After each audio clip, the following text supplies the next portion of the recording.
There was once a poor little girl named Sally who had a special love for roses. She liked to watch roses as they grew and to admire them in all stages of their lives. Sally thought young and miniature roses were especially cute. Yet her father sometimes told his little Sally that he thought she was even more cute than a miniature rose, which made her giggle. It then happened that on Sally's 7th birthday, while she was happily scampering through the woods, she discovered an extraordinarily beautiful rose. This rose had a deep shade of purple mingled with some other colors and shades that made it quite unique. Further, the rose happened to be right in front of an unusual rock that largely looked like a number 7. Sally was amazed at the rock that showed her age, as well as amazed at the beauty of the rose, and it almost seemed it was God's birthday gift to her. She then carefully picked the rose and took it home and placed it in a beautiful vase. She loved the beautiful rose very much and took very good care of it. Sally even gave it a personal name, calling it Beauty Queen. When winter came along, Sally then carefully dried her special rose to try to preserve its splendid beauty. Yet as her rose, Beauty Queen, was dried and winter came on, it faded and lost significant beauty. Yet Sally remembered how beautiful her special rose once was, and still loved her faded Beauty Queen very much. Sally had numerous special memories involving this rose, and it had become quite sentimental to her. DH1. Sally had a friend who lived right across the street, and that winter it happened Sally's friend got several very beautiful roses for Christmas. Sally soon was invited over to see and admire them. Sally, in seeing her friend's fresh and beautiful roses, was vividly reminded how beautiful her special rose, Beauty Queen, also once was. Yet she thought her rose, Beauty Queen, when she first picked it, was even more beautiful than her friend's roses. Yet it seemed seeing her friend's roses at their best state, and again seeing what roses can be at their best, increased Sally's respect and appreciation for roses, and even for her now faded yet special Beauty Queen. DH2. Yet one day a stern-looking man with a long black coat sternly told Sally she should never look at or admire any roses which were not her very own, because she could not do that without coveting and lusting after them. The stern man with the long black coat was from a religious society which largely believed that the beauty of God's most special roses was evil, and which seemed to believe that these roses could not even be seen without them being lusted after. Thus, in the Muslim part of this man's society, many of their female roses were so veiled they basically could not even be seen. While in other parts of his society, their female roses had their beautiful petals and leaves pulled back and tightly bundled together and covered with a little cap of some kind to prevent their special beauty. Although little Sally was quite shocked and frightened in hearing what the stern man with the long black coat said, she had a wise and understanding father who then comforted her, saying that the stern man was very wrong, and she very much could admire her friend's beautiful roses without lusting after or coveting them. Sally's father very much knew how much his Sally appreciated the beauty of roses, and very much knew that the beauty of roses was a special creation and gift of God. DH3.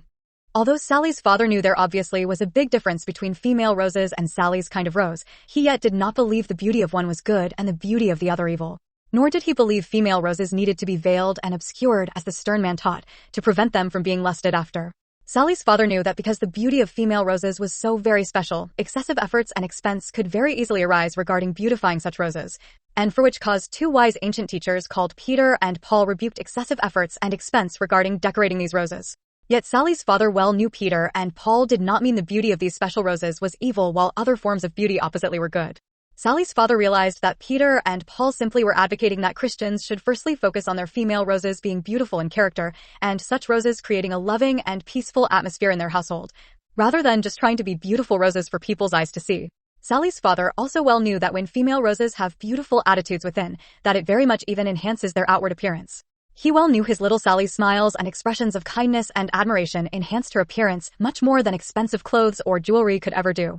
Sally's father could easily understand why the wise teachers Peter and Paul rebuked excessive and expensive adornment and encouraged female roses to rather focus on being beautiful in their character. Yet he was very saddened how that many people misunderstood their teachings, insomuch that they intentionally hindered the beauty of these special roses, while yet putting forth great efforts and expense to make their houses and furniture very beautiful, as if the special beauty of their roses was evil while other beauties were very good. Sally's father also well knew certain hairstyles and clothes, which were not expensive or excessive, still made his little Sally especially cute. DH4. Sally's father then, in speaking about beautiful roses as in Jewish history, said that when King David, a man after God's own heart, was old and sick, the Israelites sought throughout the whole land of Israel for the most beautiful fresh rose to bring to David to help warm his heart and make him well again, and, even though he already had many nice roses to enjoy, 1 King 1:1-4. Sally's father further said that this David, when King Saul died, told the women to weep for Saul, who clothed them in scarlet and other delights, and who put ornaments of gold upon their apparel, 2 Sam 1:24. He said that obviously these people made their roses very beautiful even in public, and these nice roses were to weep for the one who had provided so they could be such decorated roses. Further, Sally's father said this David had a son called Solomon, who was very famous for his wisdom and who wrote a special book about how special roses are and their beauty is, and which book is even included in our holy Bibles. He said this Solomon in chapters 6 and 7 of his book wrote about a garden of beautiful roses having 60 special queens, 80 concubines, and fresh roses without number, and vividly described all the beautiful features of one especially beautiful rose, which rose appeared was not veiled in any way. He said this must have been quite a show of roses, and which some Bible translations say pertained to a special dance. DH 5. Yet Sally's father said that many people today, because of the ascetic teachings of the stern man with the long black coat, think the special beauty of roses is largely evil, and is something that should be hindered rather than enhanced and appreciated. He said, because of this man's faulty teaching much of our whole world is greatly confused about, or even ashamed and disdaining about the beauty of roses, and cannot seem to change. He said, this is terribly sad, for both roses and those who appreciate roses. He said the stern man already in the days of the famous teacher Paul was cruelly demanding many poor Greek roses to be veiled insomuch that they could hardly see or be seen.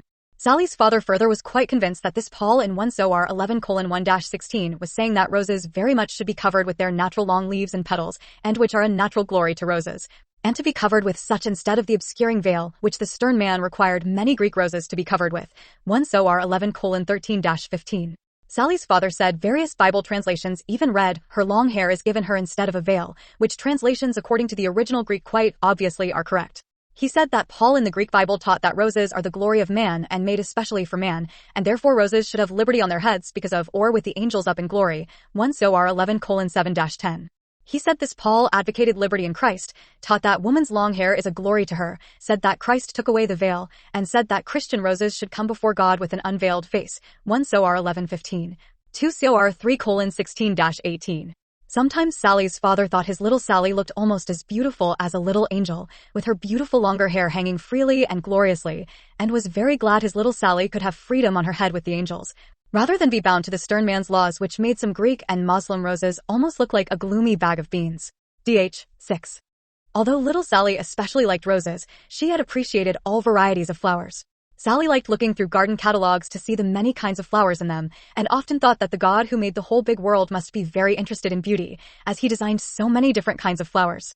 Sometimes Sally's father took his Sally to a special flower garden about 10 miles away, and Sally in seeing the marvelous flowers often was deeply impressed that flowers are a very special creation of God, and would even be motivated to additionally treasure her special yet faded rose, Beauty Queen, which she had become so attached to and so sentimental about. Sally, in admiring the flower gardens, sometimes would think about how King David, the man after God's own heart, unlike her, even had many of his very own roses to admire and enjoy. Yet, she was very thankful for and content with the things God had granted her in his big world. Yet, as she was leaving the garden, she was sternly reminded by the stern man that she, in admiring flower gardens having flowers that were not her own, was coveting and lusting after them. Yet Sally well knew that was not true. The thought then suddenly came to Sally that if she actually would never be allowed to admire roses that were not her very own, as the stern man had said, she likely would be less satisfied with only having her faded yet beloved rose, Beauty Queen, and thus would be tempted in a new way to covet and to be jealous of her friend's fresh roses, as she knew she sometimes very much liked admiring roses at their best. DH 7. One day Sally asked her father if she was strange because she appreciated the beauty of roses so much. He then told her that she was not strange at all, and said that a very good book called the Apocrypha even says that the beauty of roses cheereth the countenance, and a man loveth nothing better.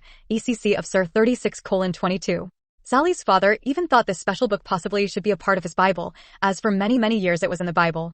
Her father even wondered if one reason that book wasn't in his Bible any longer was because the stern man with the long black coat had had much influence in the world, and did not like numerous things this book said, such as it in speaking of both music and wine said, hinder not music. A concert of music in a banquet of wine is as a signet of carbuncle set in gold. Sirach 32:3-5. And further speaking of wine said, wine is as good as life to a man, if it be drunk moderately. What life is then to a man that is without wine? For it was made to make men glad. Sirach 31:7. These verses helped Sally's father understand why Jesus Christ moderately drank wine, and further even said the old was better. Yet the stern man with the long black coat, because of his self-chosen righteousness, which seemed so good and important to him, even had the nerve to call Jesus Christ a sinner. Sally's father also was quite sure that because of the stern man's great influence in the world, several scriptures in his Bible, after being translated from the Hebrew and Greek, now too much carried his wrong emphasis about roses. DH 8.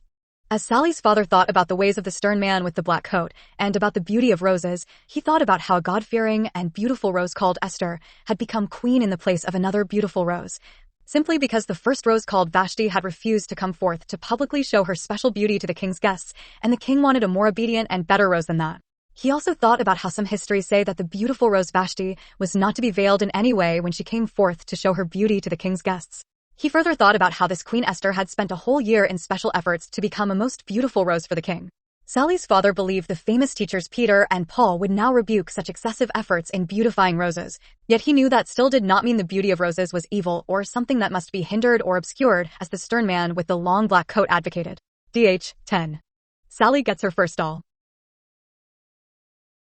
About 6 months after Sally had found and dried her special rose, Beauty Queen, it happened she was given a doll for Christmas. Her parents, although wise, were quite poor, and this doll was not new and was quite worn when Sally first got it, and further a small part of its nose was missing, which was quite noticeable. Yet the doll was new to Sally, and further was her first and only doll, and she appreciated her doll very much. She thus took great care of it, and gave it the nicest name she could think of, which was Cinderella. Her worn and somewhat discolored doll soon largely became like a personal friend to Sally, and she almost took it everywhere she went. Before long, Sally had become quite attached to and sentimental about Cinderella, and had many special memories relating to her doll. Sometimes Sally even kept her special doll in the original box that it was packaged in to protect it. Sally well knew that her Cinderella, although quite worn and with part of her nose missing, once was a very, very beautiful doll, because there was a picture on the box that showed exactly how her doll looked when it was new. Sally sometimes liked to look at that beautiful picture and imagine her beloved Cinderella was still beautiful like that, or even to imagine Cinderella was as beautiful as her friend's special new doll and to love Cinderella as such. She especially liked to contemplate or imagine Cinderella's nose being perfect and whole like it was in the picture as she played with Cinderella. Yet one day Sally was told by the stern man with the long black coat that she, in remembering the best beauty of her doll or the beauty of her friend's new doll and contributing that beauty to Cinderella while playing with her, was wickedly lusting after and coveting her friend's new doll. Yet Sally was convinced that was not true. Sally knew she had no intent of any kind to try to get her friend's doll, but was only remembering and contemplating how nice and beautiful doll babies can be and loving her special Cinderella as such. As Sally then watched the stern man with the long black coat get in his car to leave, she wondered what he really thought about God giving so many nice and real dolls to the famous king who was a man after God's own heart. Sally had also often heard her father say how God so kindly contributes the perfection of his son Jesus to us imperfect humans, and wondered why the stern man thought she should not remember and visualize perfection and contribute it to her beloved Cinderella. DH 11. Sally's father, in hearing that the stern man with the long black coat was again trying to trouble his little Sally, told her that the ancient missionary Paul said, "To the pure all things are pure," and she very much could admire her friend's beautiful roses or doll, and remember their special beauty without coveting or lusting after them. He said, "All things are pure to the pure, because the pure person simply will use and deal with all things kindly and justly." Yet he said, "Unto them that are defiled and unbelieving is nothing pure, because they will deal unjustly and selfishly with everything, as even their mind and conscience is defiled." He said the impure one will even try to wickedly steal their neighbor's rose or doll or damage them because of jealousy, which is very, very wicked. He said no amount of laws will make the impure pure. DH 12. Sally's father knew that although seeing female roses obviously could cause the impure one to wickedly lust after and covet a certain beautiful rose, that yet the pure one by no means needs to do so, but rather by realizing and contemplating the special beauty God has given to roses at their best state, can be inspired to more highly esteem God's wondrous creation of roses and the very rose God gave him, even if significantly faded. Yet he said, "It is sad that the stern man with the long black coat must think roses cannot even be seen without being lusted after, and thus many roses in the Muslim part of his society are so completely covered in public that they largely appear like a gloomy bag or pile of coal." He said, "In the days of King David and Solomon and Queen Esther, roses never were made to look like a gloomy bag or a pile of coal, but rather their young and fresh roses were beautifully adorned and even danced and were very beautiful for everyone's eyes to see." DH 13. Sally's father then thought about how the best beauty of roses, such as Esther carefully prepared and Solomon vividly described, like a glowing fire in a fireplace, can warm a man's heart towards God's special creation of roses and his very own rose. Sally's father then also thought about how many houses in the stern man's society were very cold and dark and gloomy, because fire in his society was believed to only be very dangerous, destructive, and evil. Sally then earnestly asked her father if he did not think that it was very sad that the special beauty of roses, like Queen Esther carefully prepared for a whole year and Solomon graphically described, and which God intended should greatly bless mankind, Now too often instead of blessing humanity as God intended is mostly a pain and temptation to men, because many dare not enjoy or even imagine such excellent beauty, but rather must fight against it, and, even though realizing it could often make them to more highly esteem God's creation of roses, and to more ardently love their own rose, even if faded. Sally's father then said he often wept about how the stern man together with much of the whole world has been bound up and misled with his teachings, and cannot seem to change, and which has brought much oppression and difficulty upon humanity for thousands of years. DH 14. Sally's father then concerning the special beauty of roses said that the true God of heaven in old times honored men's appreciation for this beauty so much. He even allowed soldiers who seen an especially beautiful rose among the captives of war to take her as an additional rose, due 21:10-15, and likely to the lessening of his present rose. Sally's father further said he certainly did not believe that the true God, who granted such a broad liberty in old times, and who then gave many other related liberties, would now turn around and declare that concerning the husband whose rose got sick and had to have some special petals removed, that he now must be totally deprived of ever again seeing or visualizing the special and best beauty of roses which he before so much appreciated, and which realization of beauty even from mere photos could readily inspire him to love his damaged rose more rather than less. Sally's father then pondering this and the wondrous beauty of roses, was again made to think about many things.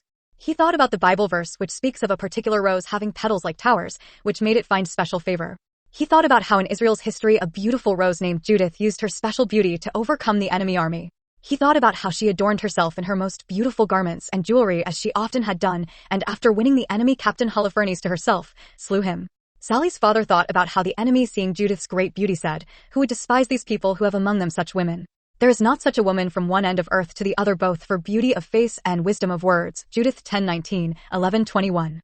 Sally's father thought about how King David, a man after God's own heart, told the women to weep for the one who provided that they could be such decorated roses. He thought about how roses beautifully and freely danced in old times in Israel. He thought about how the good and beautiful rose Esther replaced a disobedient rose who had refused to come forth to publicly show her beauty to the king's guests. He thought about how the Bible, speaking of a show of feminine beauty, speaks of many queens, concubines, and virgins, and then speaking of the most beautiful one of all says, "Return, return, O Shulamite, return, return, that we may look upon thee." And therewith in an honorable manner gives a graphic description of her fully unveiled or disrobed beauty. Song of Songs 6:8-7:9. Last of all he thought about how God commanded prophet Isaiah to show himself fully disrobed for 3 years to portray soon to come hard times, and showing exposure was not thought so incredible in old times. Isa 20:2-3. 1 Samuel 19 verse 24, Micah 1 verse 8, Isaiah 32 verse 11, John 21 verse 7. Considering all those things, Sally's father wondered why the stern man yet so vigorously advocated that a husband whose rose got sick and had her most special petals removed should now be totally deprived of ever again seeing the best and special beauty of roses without damage or blemish.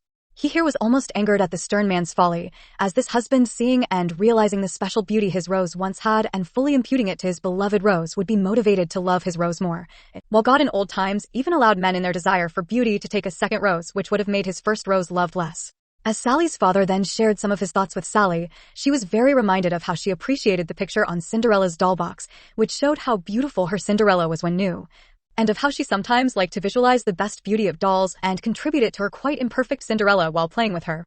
Sally also well knew that the special picture on Cinderella's box often made her respect and love Cinderella more. Yet Sally was made to cringe as she remembered the stern man's sharp rebukes. DH 15. Sally's father then, in speaking of the stern man's ways and laws, told Sally that one of his bad laws even significantly disallowed marriage, which evil law the famous teacher Paul classified with the doctrines of devils. He further said, this man's laws also basically disallowed the wondrous bonding and blessing God intended within marriage, saying such is only permissible and suitable for reproductive business and a disgrace. And thus he significantly made marriage a place of temptation and difficulty instead of the place of blessing and freedom as God intended. Sally's father thought this harsh restriction within marriage likely was even worse than forbidding marriage, and even that, the famous teacher Paul had classified as the doctrines of devils. Sally's father said these oppressive laws about marriage and love were very connected to the stern man's oppressive veiling laws, and which had made some roses to be so veiled they could only see with one eye, as well as almost look like a pile or chunk of black coal. Sally's father said this man's evil laws had caused humanity tremendous pain and difficulty. He told Sally that this man, and those influenced by him and who are even called early church fathers, wrote many very wrong things about marriage and roses, while one of them called Justin Martyr went as far as to even write that our Lord Jesus Christ was born of a virgin, for no other reason than that he might destroy the begetting by lawless desire. Sally's father said that was absurd, because Jesus was born of a virgin simply because he was the Son of God and as a special witness of such, and not born of a virgin to destroy and rebuke love and romance in marriage. Sally's father said numerous of their erroneous writings are given at http://biblicalsexuality.com/article_seed, HTML. Sally's father further said that www.biblicalsexuality.com has numerous articles which extensively consider and clarify many of the things he had been talking about all along. Sally's father, knowing the stern man himself was oppressed by his beliefs and teachings, felt very sorry for him as well as the millions or billions of others oppressed by them. Sally's father then told Sally that God had made roses very beautiful and to be admired and enjoyed, and told Sally not to let the stern man with the long black coat bother her any longer. Yet he told her, "You yet must be discreet and balanced in dealing with everything, and never do anything excessive or unkind in dealing with roses or dolls or anything." DH 17. That night little Sally very happily went to bed knowing she had a good God, which was not out to pain her but to bless her. She then prayed that God would unveil to humanity the terrible lies of the stern man with the long black coat, and even open the eyes of the stern man and bless him. She then fell fast asleep with her special rose, Beauty Queen, on the dresser close by her bed, and her special doll, Cinderella, right by her side in the bed, and knowing that although they were not as beautiful as at one time, they yet were her very own special treasures, and which held greater meaning and value to her than only beauty, and which beauty she could see in many places anyway. As Sally's father and mother, then through the partly open door seen their little Sally fast asleep, they breathed a prayer that their little Sally could follow the good and protective laws of the true Jesus, who came that we might have life and have it more abundantly, and whose laws make up the perfect law of liberty, and prayed she would be spared from the laws of the thief which steal and kill, and after a special time of sharing together and praying that God would help them to be balanced in all things, they too fell fast asleep. DH 17.